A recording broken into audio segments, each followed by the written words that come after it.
Hi, today I am thrilled to introduce Elizabeth Shoiry, neuropsychologist based in Montreal. And what we're going to talk about today is social anxiety in those who are diagnosed with a nonverbal learning disability. In children, difficulty making friends, keeping friends. Elizabeth, can you elaborate on that? Thank you, Linda, for inviting me once again. Yeah, social anxiety is quite common in children with NVLD. It's not limited to children or adults with NVLD or nonverbal learning disability, but it's quite common. So individuals with social anxiety will tend to have fear of social situations. So what you might see in elementary school, for example, or in school, period, you might see separation anxiety. And that may manifest itself, as separation anxiety. So there's an extreme fear and perhaps a meltdown about going to school, okay? And typically children with NVLD or social anxiety due to NVLD, it takes a while for that child to feel well-oriented to the school and the school system. Even though they may have attended the school repeatedly over the years and they're familiar with the school, the start of the school year often takes more time than the typical child to adjust, okay? In adults, what you might see is a fear of social situations, so a reluctance to go to crowds or to go shopping in a mall, for example, or to be in a crowd or crowd setting. There might be a reluctance to attend a wedding, for example, a social event. It could even be, I had one individual who was a university student, and his social anxiety was so bad that he really feared engaging with people. So what he would do is he would always arrive to class 5 minutes late, like this was deliberate and not ADHD. And because by doing so, the class would have been in progress, so he didn't have to talk to anybody. And then he would leave on breaks. So if there were breaks, he would leave a few minutes before the break before there's a break, a class break. This is a survival skill for them, right? Yes. Or at the end of the class, he would always leave 5 minutes late. So that was his strategy. And often adults with social anxiety resort to drugs, street drugs, because especially marijuana, that has a calming effect for many individuals. So, and this particular individual that I spoke of, he was heavily on marijuana. That was his way of coping, okay? So when he did, in fact, reach out, reached out to me was because he thought he had ADHD and or he was on the autism spectrum because he was having so much social difficulty. So again, at our intake session, I got a feeling that this individual, through my questioning, through the interview, that there was more than just social anxiety. I had the feeling that he definitely wasn't on the autism spectrum. He didn't have the typical behaviors or profile for autism. And I shared that with him, but I suspected ADHD and or nonverbal learning disability. So once again, we did the evaluation and lo and behold, he did present with those profiles. I'm seeing a lot of parents who are taking their kids to the pediatrician because their child has anxiety, especially girls, being misdiagnosed as ADHD. Social anxiety is prevalent in nonverbal. Yeah. And I'm seeing the same trends. In fact, I just got a recent referral about a 16-year-old girl who has extreme anxiety. And that anxiety was chronic, was from a young age. And again, they've been through many psychiatric facilities. They've been to see many psychiatrists, many psychologists, psychoeducators, and they just couldn't find relief. And now with the pandemic, unfortunately, it's added to the situation, to the stress and anxiety. So parents reached out to me, and in simply talking to the parents, I got the sense that this child was perhaps has a nonverbal learning disability. And as I spoke about the nonverbal learning disability, the parents seemed to be checking the boxes. Yeah, she meets with our criteria, we see that, et cetera, et cetera.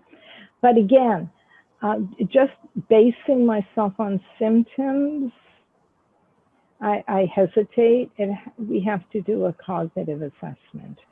And then we can start, because she has emotional meltdowns even at 16 years of age. Some individuals refuse to leave their homes. Some individuals can't go shopping, can't go to the mall, can't go to the grocery store. I had one lady who would have extreme anxiety going into a grocery store. So she would now order her groceries online, and that solved her problem. So there are many kids that wake up with anxiety in the morning and having a difficult time with daily life. I mean, besides the pandemic, going to school, back to school, they are being put on medication for anxiety. Yeah. There are some good results with it, but it's a Band-Aid. Yeah. And it's a Band-Aid solution. But my experience again has been, you need an understanding of why your child is manifesting these difficulties. Because without that understanding, you can't intervene appropriately. To me, it's like we're shooting darts in the dark, and hopefully a dart will stick. But you need that understanding of their their neuropsychological profile. And for me, a basic assessment, like a cognitive test, I mean, it speaks to me. When I look at the scores, I understand what could be the issues. And so children will manifest separation anxiety. They'll have difficulty making friends. Often what you hear parents describe their child is they're extremely shy and timid. They won't recognize that it's social anxiety. They'll just equate it to shyness, okay? And they're timid. So often what you might see is the child with a new group of friends, for example, or in school, they're very hesitant to participate. So they're bystanders and they're watching what is going on. And after they've watched for a significant period of time, I imagine the time they need to feel comfortable and to read the nonverbal cues, then they will put a foot forward and then try to interact. You're right. They'll dip their toe in to see if they feel comfortable and accepted. They also, I see with some of my clients, they become people pleasers. They'll do anything to fit in and feel like they belong. Many of them are very naive and they are taken advantage of. And they are also ridiculed. And don't even realize it. You raise a good point. And that is something that's of concern, right?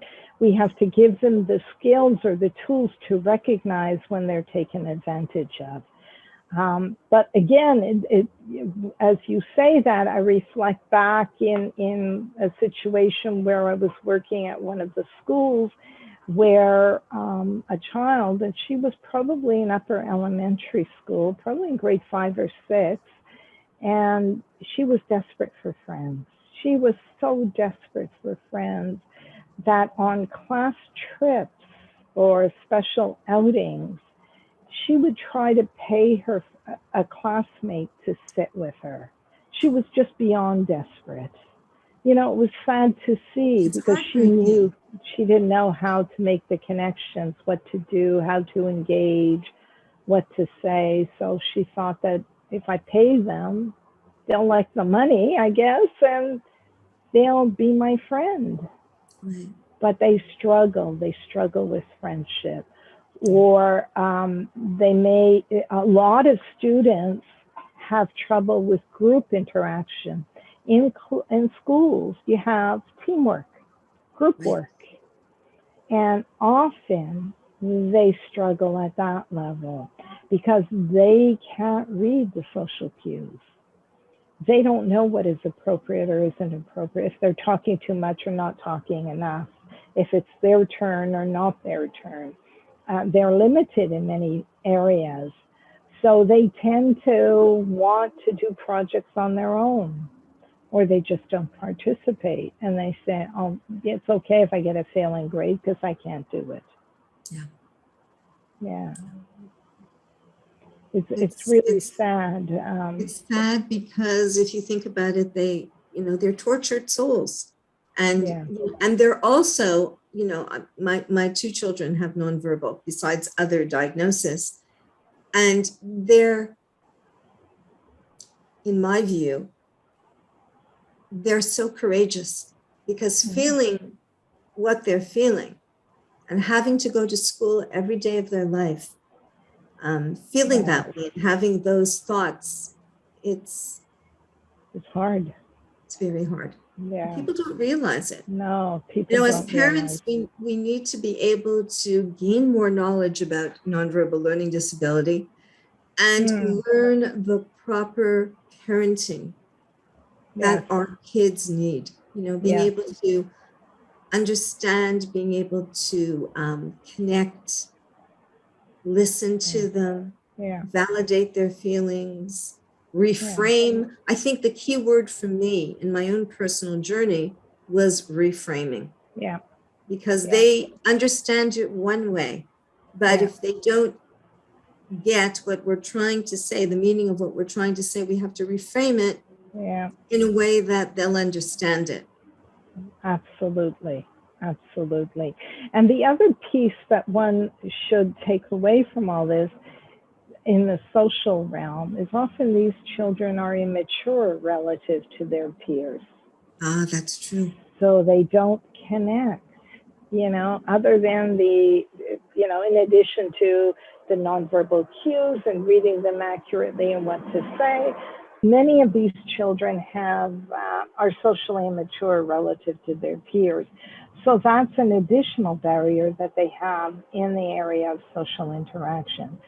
And sometimes they don't understand the play, what to do, sometimes they will, because of emotional dysregulation, if they're playing tag, for example, they may run too hard and tag too hard, and the other appropriate piece, touch.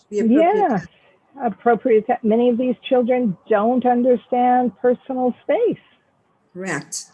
And they tend to be huggers. And it's fine when you're a hugger in kindergarten or grade 1, but not so fine when you're a hugger in grade 6 and constantly hugging your teacher, for example. Yes. And other children. And that's other children. Yeah. So these are skills that have to be taught.